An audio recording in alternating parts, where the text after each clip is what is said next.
লাগাই this is a loose connection. যখন আমরা তার জোড়া দিই দিস ইজ লুজ কানেকশন, দুটো আলাদাভাবে বলি। সকেটে যখন ঢুকাই এই সকেটের অনেক সময় ম্যাচিং হয় না, তারপরে আমরা জোর করে ঢুকাই। 2 নম্বর হচ্ছে এই সকেট কয়েকবার ঢুকানোর পরে এটা লুজ হয়ে যায় তার ম্যাটেরিয়ালের গুণগত কারণে। আমাদের দেশে যেই সকেট পয়েন্টগুলো পাওয়া যায় বিভিন্ন দামের, এই বিভিন্ন দামের কারণে এর কোয়ালিটি অ্যাসুরেন্স করা যায় না, যার জন্য সময়ের এগুলো লুজ হয়ে যায়। আমরা একই জিনিস যখন বারবার ব্যবহার করি এটার একটা এইজিং এফেক্ট আছে, সময়ের সঙ্গে এর কোয়ালিটিটা খারাপ হতে থাকে। আমাদের এই জিনিসটা পরিবর্তন করার দরকার, যেটা আমরা করি না। যার জন্য আমরা অনেক সময় দেখাই যে সকেট ঢুকে দেখলে একটা স্পার্ক আমরা দেখতে পাই।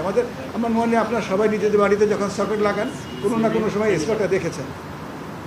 আর যেটা হচ্ছে কানেকশনে যেটা বলি আমরা, জোড়া দেওয়ার ব্যাপারটা বলি আমরা, এটা আমাদের ব্যক্তিগত চরিত্রের ব্যাপার আছে।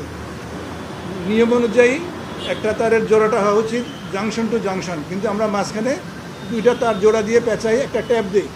এটা একটা অনিয়ম, কিন্তু এটা আমরা করে অভ্যস্ত।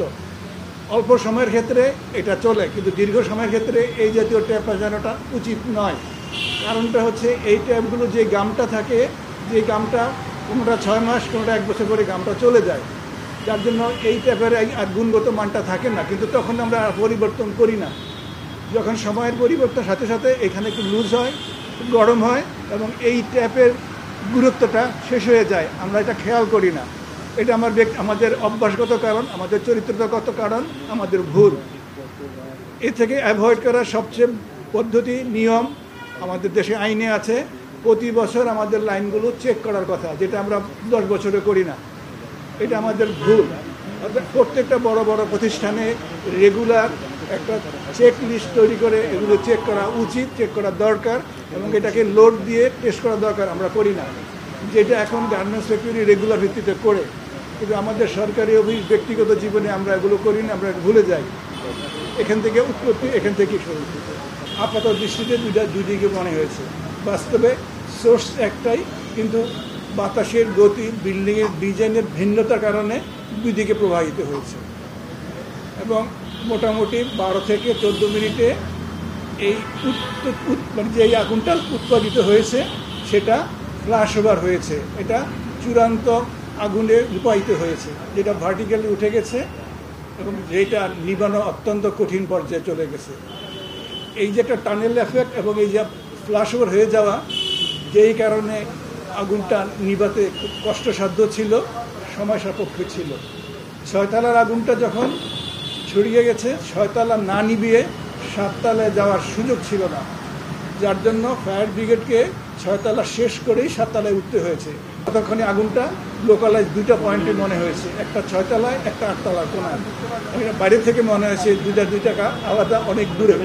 বাস্তবে ভিতরে এটা ইন্টারনালি কানেক্টেড ছিল, যেটা বাইরে থেকে বুঝতে অসুবিধা হয়েছে। তারপরে এটা এক সময়ে ইগনিশন টেম্পারেচারে গিয়েছে, তারপরে আগুন ধরেছে।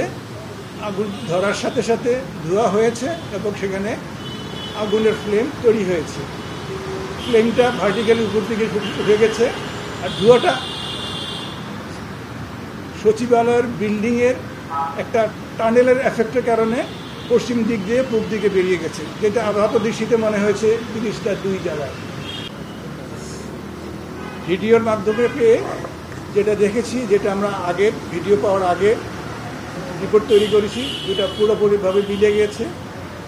আগুনের সূত্রপাতটা সময়টা 1:32 থেকে 1:39 মিনিট। আগুনের সূত্রপাতটা একটা নির্দিষ্ট সময়ে নয়, 7 মিনিট ধরে আস্তে আস্তে স্পার্কের মাধ্যমে যে এই জায়গাটা আগুন লাগে সেই জায়গাটা আস্তে আস্তে হটেড হয়েছে, গরম হয়েছে। প্রথম দিকে সেখান থেকে মেল্টেড ম্যাটেরিয়াল ঘষে ঘষে পড়েছে, নিরুপায় হয়ে জীবনের নিরাপত্তা বিঘ্নিত হওয়ার ভয়ে তাদেরকে জীবনের রিস্ক নিয়েই এই কাজটা করতে হয়েছে। আগুনটা প্রাথমিকভাবে সচিবালয়ের উত্তর দিক থেকে দেখা গেছে, দক্ষিণ দিকে দেখা যায় না, যেটা বাড়ি থেকে সচিবালয়ে আমরা দেখি। সচিবালয়ে যখন দেখা গিয়েছে সেটা কিন্তু আগুন উৎপত্তির প্রায় 1.5 থেকে 2 ঘন্টা পরে। তো আমাদের সুপারিশ থাকবে এটা রেগুলার মেনটেন করা হোক, বিএনবিসি নিয়ম মেনে কতদিন পরে পরে করা উচিত, কিভাবে করা উচিত, আমরা সেগুলি সাজেস্ট করব। কিন্তু করবে কি না কীভাবে করাবে এটা প্রশাসনিক ব্যাপার, এটা আমাদের কথা বলার সুবিধা আছে বলে আমি মনে করি। অর্থাৎ রুলস কানেকশনের মধ্যে যেটা ব্যাপার সেটা হচ্ছে আসলে আমাদের অভ্যাসে আসতে হবে, বছরে একবার হোক 2 বছরে একবার হোক উই হ্যাভ টু চেক যে কোনটা কোনটা লুজ আছে কোনটা কোনটা ঠিক আছে, we have to check it, এবং চাই বিভিন্ন সুপারিশ তৈরি করে দেওয়ার জন্য উনি আমাদেরকে নির্দেশ দিয়েছেন। We hope will do that. উনি নির্দেশ দিয়েছেন করার জন্য, প্রস্তাব দেওয়া দিয়েছেন উনি